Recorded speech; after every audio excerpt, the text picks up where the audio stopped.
Inter ఫలితాల్లో ఈసారి నిన్న ఆంధ్రప్రదేశ్ ఇంటర్ ఫలితాలలో బాలికలదే పైచేయి అయినారండి.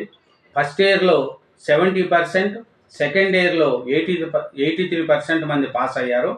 అబ్బాయిల కంటే అమ్మాయిలు ముందుంచున్నారు.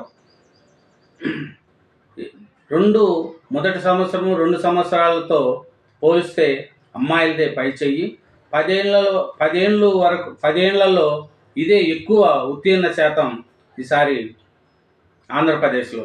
ఎందుకంటే ఇంటర్మీడియట్ పబ్లిక్ పరీక్షల్లో గత 10 ఏళ్లలోనూ మెరుగ్గా ఈసారి అత్యధిక ఉత్తీర్ణ శాతం నమోదైంది. మొదటి సంవత్సరంలో 70%, రెండవ సంవత్సరంలో 83% మంది విద్యార్థులు ఉత్తీర్ణులయ్యారు.